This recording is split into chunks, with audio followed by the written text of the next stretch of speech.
Chapter 12, Chase Ambrose. A few more memories have come back.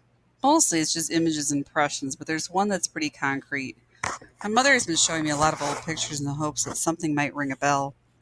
One snapshot of an ivory covered building looks kind of familiar. The student union at Johnny's University, Mom explains.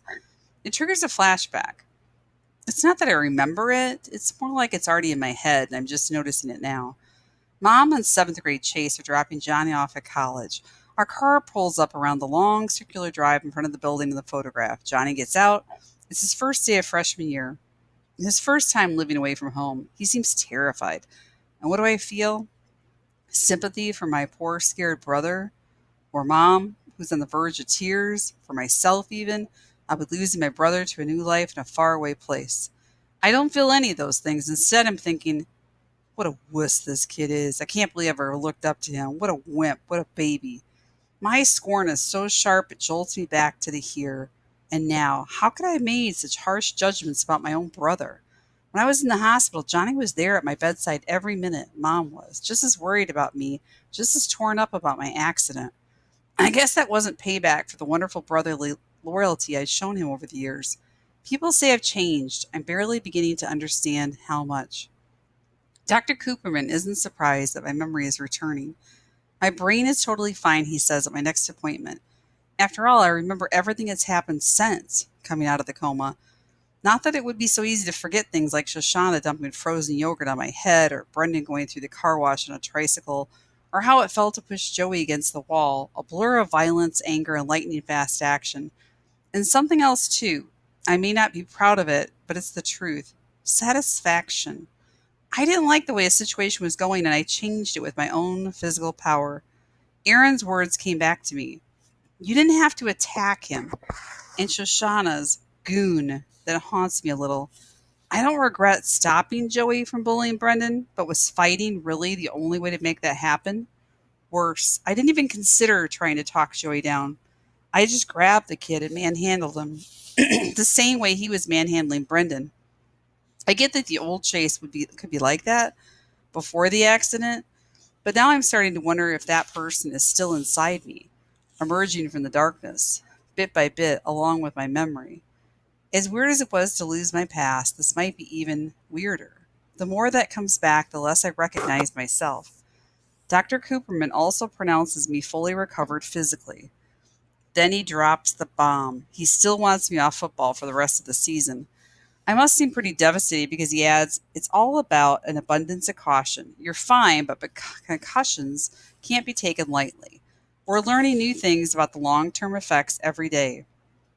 I know you're disappointed, honey, my mom adds. I understand how important football is to you. How can I explain it to them? Sure, I'd love to play, but what really bugs me is that football is my bigger connection to my old life. I don't think I've had a single conversation with Dad that isn't about either my past gridiron glories or the ones he still expects me to have. And since the incident with Joey, the only Hurricanes who will talk to me are Aaron and Bear. Even with them, half the time I get the impression that their main interest is getting their team captain back. For sure, those guys are never going to forgive me for A, doing my community service when I don't have to, and B, not hating it enough. To be honest, I don't hate it at all. One thing no one ever tells you when you're laid up, like I was in the hospital, is how boring it is. You really appreciate anybody who comes to break the monotony. So now I get to be the person for the residents of Portland Street. It makes me feel good about myself. And that's huge at a time when I'm learning I have so much to feel bad about. Besides, I get stuff out of it too. I've learned how to play mahjong, and I picked up a lot of great tips on how to grow stuff, mostly from Mrs. Kittredge, whose room looks like a botanical garden. I think I'm going to be able to save a lot of Mom's plants, and maybe even the ficus in Helene's room, the one she bought at her preschool's flower sale, and is at least 98% dead. That'll make points with Corrine, who is losing her enthusiasm for the fallen leaves and the tiny white bugs that are all over them. As for Mr. Solway, despite the fact that I've forgotten most of what's happened to me, I feel confident saying he's the coolest person I've ever met. Anyone who could jump onto a moving enemy tank, throw open the hatch, and take it out with a grenade has to be a pretty amazing guy. Mr. Solway doesn't see it that way. That's what I did, not who I am. If I'd bothered to think about it, I wouldn't have done it. I'm not that stupid. The sad part is that Mr. Solway can't find his Medal of Honor.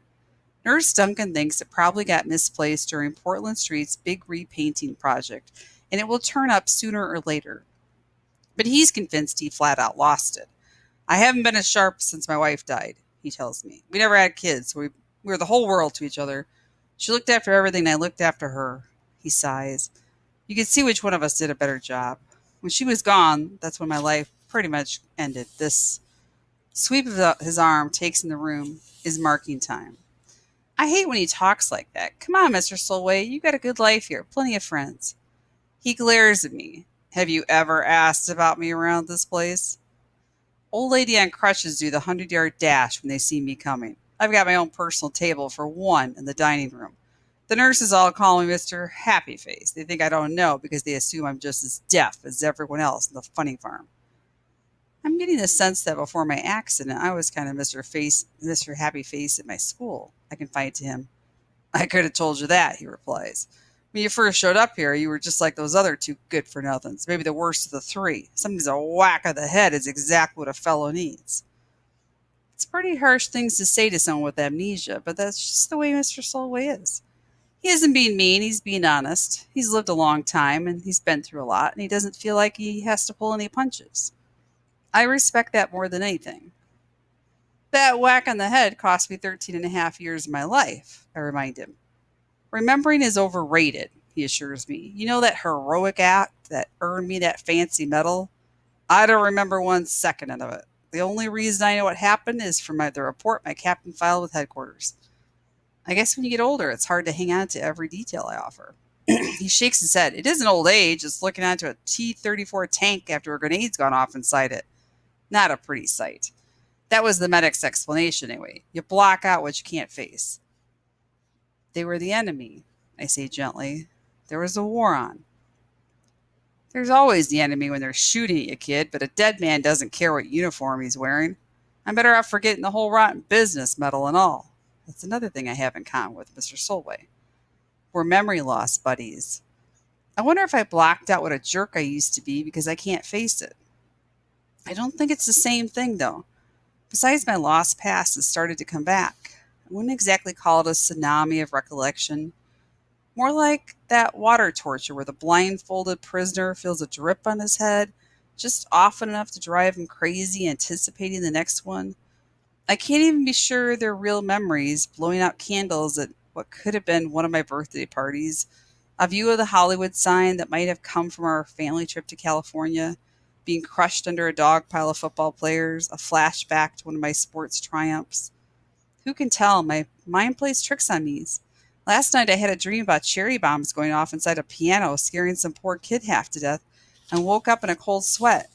But when I checked the school yearbook for a picture of Joel Weber, he wasn't the guy in my dreams.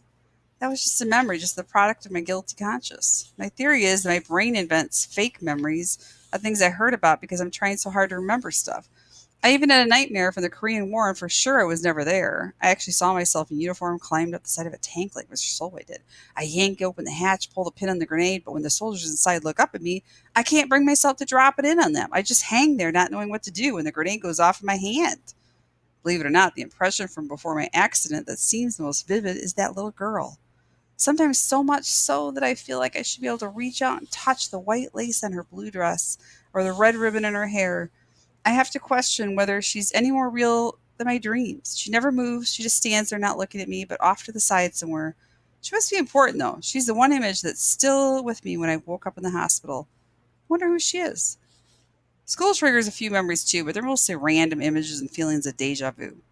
There's nothing solid enough to be useful. I still don't really know what the faculty, the kids, or the custodians. I'm just now learning my way around a building. I've been attending since the sixth grade. I obviously don't remember what a lousy student I was because my teachers are all so impressed with how well I'm doing now. Some of them seem like they're ready to faint when I actually hand in a homework assignment. Video club is the one place they're brand new to me because it actually is. We've collected a ton of footage for the yearbook. I'm lagging behind the other members since most kids run a mile when they see me coming. I always shout, Brendan sent me, so they'll know I'm not looking for trouble. Mrs. DeLeo wants me to work on my interviewing skills because my subject seems so ill at ease. Yeah, no kidding.